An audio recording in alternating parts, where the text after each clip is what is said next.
Welcome to the second episode of Teacher Perceptions and Experiences with Evaluation Systems. On today's episode, Alternative Evaluation Systems from the Teacher's Eye, we will hear from teachers from different backgrounds, states, and experiences. Please tell us who you are and where and what you taught. Sure. So I'm Taylor Seal. I'm from South Carolina. That's where I taught. I taught elementary school reading and social studies. I am Renee Dillard, and I taught second grade general subjects in Texas. And I'm Caroline Kohler. I taught first grade in Oklahoma City Public Schools. Wonderful. Well, thank you so much for giving up your time to tell us about your experiences. So let's go ahead and dive in. So please just tell us briefly if your experience with teacher evaluations was positive or negative. So this is Taylor. I had a very negative experience my first year teaching, but a much more positive one my second year. I had a good experience my first year, and then my second year with the new principal, I had a terrible experience. And this is Caroline. I also had a terrible experience, but I had it in my second year. My first year started out really great, and then we progressed that way. Great. So Taylor, tell us more about why your experience your first year was so great, was so bad, and then as time went on, your experience got better. So a lot of it had to do with the principal I had my first year, which is probably similar to basically everyone else. So I had a principal who was pretty biased in her observations with especially like new teachers and teachers whose teaching styles she didn't agree with. So the way our school did it, we were a TAP school, so that meant that we had one score that was our observation score, and then we had our student growth score that we got later in the next school year. So my observation score was a 2, which was one of the lowest in the school, but my student growth score I found out later was a 4, which was one of the highest in the school. And I found out recently it's very rare for a principal to give such a low observation score, extremely rare, and have like that high of student growth scores. So I think that really does show that like that observation system was biased, just based on like that principal alone, which is common because I was in such a small rural school that like everything really relies on the principal. And it got a lot better for me my second year because we got a new principal in who is from day one very consistent with making sure that the observations were as like neutral as possible and as balanced as possible and reflected like how our students were doing. So I think I ended on a good note, which is what matters. Yeah, so you feel like the bias that you experienced was from the principal and not necessarily the evaluation system itself, or both? I mean, I don't think the evaluation system is totally perfect, but I think what I saw my first year and like the struggles I had were much more a reflection of her usage of the evaluation system than the system itself. Okay, awesome. Thank you for sharing.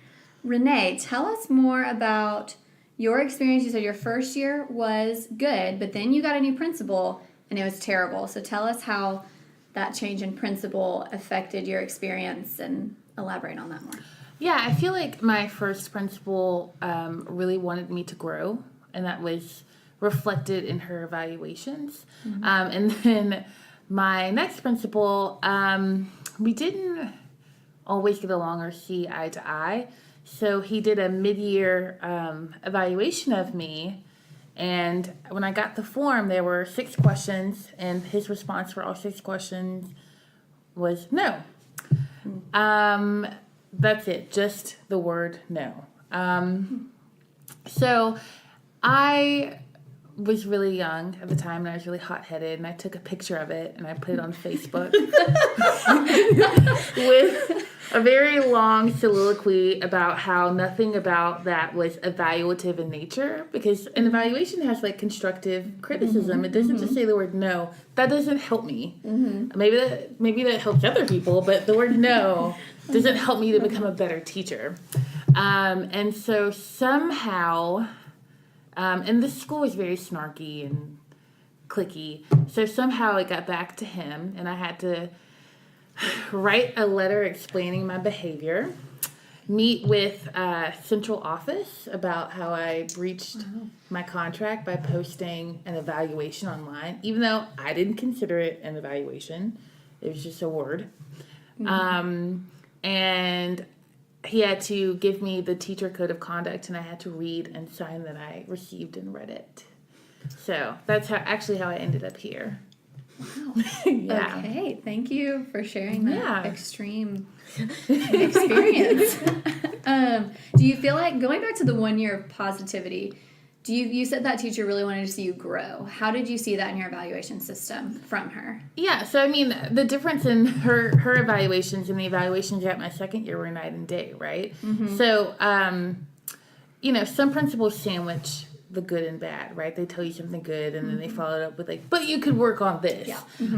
And she was one of those principals that was like, you're young, you're new, and here are some areas of growth you have, but here are some things that you're doing really great, and you can, do more of that. That's great stuff. And so her feedback was actionable, things that I could do to be better, rather than, I don't even know what to call that. It was just Lack of feedback. It really it was wasn't just feedback at all. nothing. Yeah. Awesome. Thank you for sharing.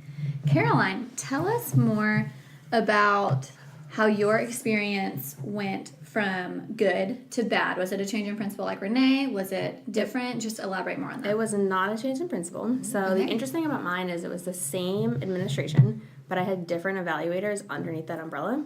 So my principal actually never evaluated me in the 2 years I was there. It was the same woman. My first year, I had a teaching coach. So the way that my district decided to model their evaluation system was they were implemented coaches for only first-year teachers at random schools, like no consistency, not everywhere, just certain ones.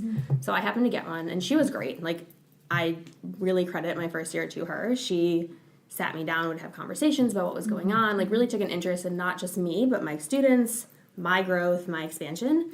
So I learned a lot from her. And when she would come in and do evaluations, it was, let's have a conversation. Like, I saw these things in your classroom. This was good. This could be improved upon. It was very much like a dialogue and less like here's like a bunch of no's or yeses that I'm going to check on a box, because we had those. And she would use them as like the tool. But then it was, let's meet before, let's meet after.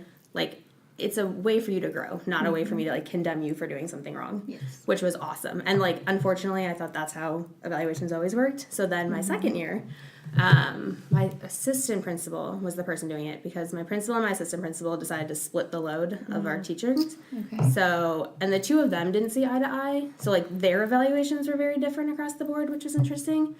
But in theory, so we use Marzano, which is a system you can actually like look up and use. A lot of districts use it.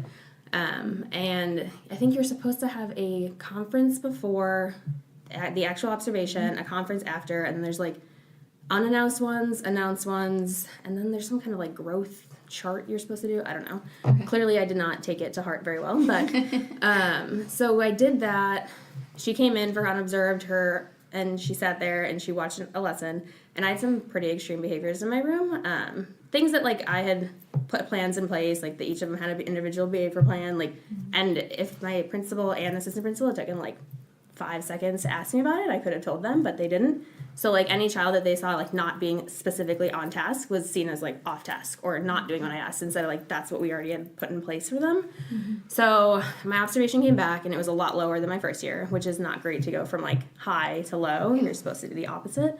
So I was not a happy camper. So I went and talked to her, and she's like, well, you're still new. It's fine. And I'm like, yes, but if you look at what I did before, like I'm better than that. So like this should be a progression. And she's like, well, like compared to the other teachers who've been here for 20 years, and like, so now I'm being compared to people who literally have been doing this for 20 years, and that's like the marker you're using, not my individual growth, which was frustrating. And then she never actually finished filling it out because she got like overwhelmed or something. So I got like a bunch of checks and 5s and 4s and whatever random number she gave me. And she was supposed to give like actual feedback under each thing. And it was said like, to be filled out later, to be filled out later. And then I left and it was never filled out. So Do you feel like it would have been more beneficial, or you would have felt better about it if she had filled those parts I think out? if she or had do filled you them think it out, wouldn't have? yeah, I think it would have given me at least something to compare it to the first year. Because like Okay. numbers, like they really meant nothing because it's so subjective, right? So it's like if you think that is sufficient and someone else doesn't, that's like a 1 to a 4 right there. And I'm like, but that means nothing to me because like I am doing better. Like I know that my growth is better. And the other interesting thing is like Taylor mentioned, she had growth scores. I was an untested grade. So that meant all of my tests meant nothing. Like I still gave them, but they didn't factor into anything. So it was literally the 25 minutes she spent in my room in 6 months. Interesting. Okay. Yeah, that is a problem with the evaluation system. Is if you're just given a number and no feedback. Yeah. What does that mean? How do you improve? So it's interesting to see that amongst all the states, amongst all the different evaluation systems, that there's still that common problem. But thank you all again so much for sharing your personal stories. Please tune in next time for the episodes to hear suggestions from these teachers and more about how to improve teacher evaluations. Thanks.